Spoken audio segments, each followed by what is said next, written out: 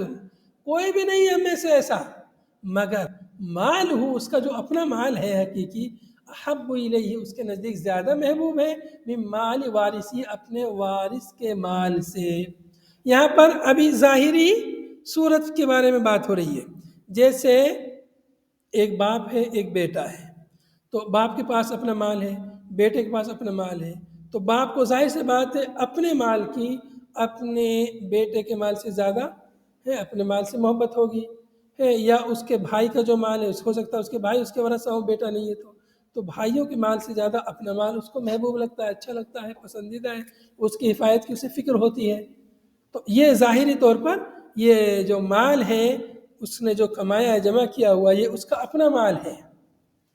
تو جو ورثہ کا مال ہے اس سے زیادہ محبوب ہے۔ لیکن اگر اس نے اس کو خرچ نہیں کیا صحیح جگہ میں تو یہ ایک دن ورثہ کو چلا جائے گا، گویا کہ یہ ورثہ کے مال کی حفاظت کر رہا ہے، اور اگر اس میں سے خرچ کر رہا ہے اللہ کے راستے میں صحیح جگہوں پر خرچ کر رہا ہے، تو جتنا خرچ کر دیا وہ کنفرم ہو گیا وہ اسی کا ہے، اور جو خرچ نہیں کیا وہ کنفرم نہیں ہے۔ وہ جو خرچ نہیں کیا ہے، جمع کیا ہے، وہ کنفرم نہیں ہے کہ اس کا ہے کس کا ہے، وہ اس کا ہے، اس کے ورثہ کا ہے۔ لیکن جو خرچ کر لیا وہ بالکل کنفرم ہو گیا کہ یہ مال اسی کا ہے اور کسی کا نہیں ہے۔ بات سمجھ میں آئی؟ آپ نے فرمایا فَإِنَّ مَالَهُ مَا قَدَّمَ، حقیقی طور پر تو اس کا مال وہ ہے جو اس نے آگے بھیج دیا، قدمہ جو پیش کر دیا غرباء کے لیے، مساکین کے لیے، اللہ کی راہ میں جو خرچ کر دیا وہ اس کا مال ہے حقیقی طور پہ۔ وَمَالَ وَارِثِهِ مَا أَخَّرَ، اور اس کے وارث کا مال وہ ہے جو اس نے مؤخر کیا، جس کو خرچ نہیں کیا، جس کو بینک میں جمع کر کے رکھا، جس کا خزانہ بنا کے رکھا، وہ اس کے وارث کا مال ہے۔ تو ورثہ کے لیے بھی چھوڑنا یہ اچھی بات ہے، لیکن اس طرح چھوڑنا کہ اس میں سے زکوٰۃ بھی نہ نکالے، صدقہ و خیرات بھی نہ کرے، ایسا مال چھوڑنا یہ کچھ کام کا نہیں ہے۔ رواہ البخاری۔ اگلی روایت دیکھیں گے، وعن مطرف عن ابیہ قال اتیت النبی صلی اللہ علیہ وسلم وهو يقرأ الہاکم التکاثر۔ یہ دو حدیثیں پڑھ لیتے ہیں مختصراً، پھر یہ فصل ختم ہو جائے گی۔ عن مطرف عن ابیہ قال اتیت النبی صلی اللہ علیہ وسلم وهو يقرأ، مطرف کے اپنے والد سے روایت کرتے ہیں، ان کے والد کون ہیں؟ نیچے حاشیے میں لکھا ہوا ہے عبداللہ ابن شخیر، کہتے ہیں کہ میں نبی پاک صلی اللہ علیہ وسلم کے پاس آیا اور آپ صلی اللہ علیہ وسلم اس آیت کی تلاوت کر رہے تھے، الہاکم التکاثر حتی زرتم المقابر، اس کی آپ سورۃ تکاثر کی آیت ہے، اس کی تلاوت کر رہے تھے۔ قال، آپ نے فرمایا یقول ابن آدم مالی مالی، آپ صلی اللہ علیہ وسلم نے فرمایا ابن آدم کہتا ہے میرا مال میرا مال، ہائے میرا مال ہائے میرا مال۔ قال، آپ نے فرمایا وَهَلْ لَكَ يَا ابْنَ آدَمَ إِلَّا مَا أَكَلْتَ فَأَفْنَيْتَ، اے ابن آدم کیا تمہارے پاس کوئی مال ہے اس کے سوا جو تم نے کھا لیا اور جو تم نے فنا کر دیا؟ هَلْ لَكَ، اے ابن آدم کیا تمہارے پاس کوئی مال ہے؟ نہیں تمہارے پاس کوئی مال سوائے اس کے ما اکلتا جو تم نے کھا لیا، فافنیتا کھا کر کے اسے فنا کر دیا، ختم کر دیا، او لبستا فابلیتا، یا جو تم نے پہن لیا اور پہن کر کے اسے بوسیدہ کر دیا، اسے ختم کر دیا، پرانا کر دیا، پھاڑ دیا، او تصدقتا، یا جو تم نے صدقہ کر دیا، فامزیتا صدقہ کر کے اسے آگے بھیج دیا، فامزیتا ای امزیتہ من الافناء والابلاء وابقیتہ لنفسک یوم الجزاء، جو آگے بھیج دیا یعنی آخرت کے لیے وہ تمہارا مال ہے، گزشتہ حدیث کی طرح اس کا بھی مفہوم ہے۔ وعن ابی ہریرہ رضی اللہ عنہ قال قال رسول اللہ صلی اللہ علیہ وسلم لیس الغنى عن کثرة العرض ولكن الغنى غنى النفس، متفق علیہ۔ حضرت ابو ہریرہ رضی اللہ عنہ سے روایت رسول اللہ صلی اللہ علیہ وسلم نے ارشاد فرمایا غنا یہ کثرت عرض نہیں ہے، کثرت سامان مال و متاع کی کثرت، یہ غنا یہ مالداری نہیں ہے، بلکہ مالداری کیا ہے؟ ولیکن الغنى، لیکن مالداری غنى النفس نفس کی مالداری ہے، اس کا نفس بے نیاز ہو جائے، جتنا مل جائے اسی پر وہ کفایت کر لے، اسی پر وہ اکتفا کر لے، اسی پر وہ صبر کر لے، اسی پر قناعت کر لے، اسی سے خوش ہو جائے، یہی حقیقی مالداری ہے۔ اسی کو غنى النفس کہتے ہیں۔ دوسروں کا محتاج نہ ہو، امیروں کے سامنے ہاتھ نہیں پھیلائے، دوسروں کا جو ہے محتاج نہ رہے، دوسروں کی چاپلوسی اسے نہ کرنی پڑے، یہ سب سے بڑی مالداری ہے۔ متفق علیہ۔ هذا وصلی اللہ وسلم علی نبینا محمد وعلى آله وصحبه اجمعین۔ سبحانك اللهم وبحمدك نشهد ان لا اله الا انت نستغفرك ونتوب الیک۔ والسلام علیکم ورحمۃ اللہ۔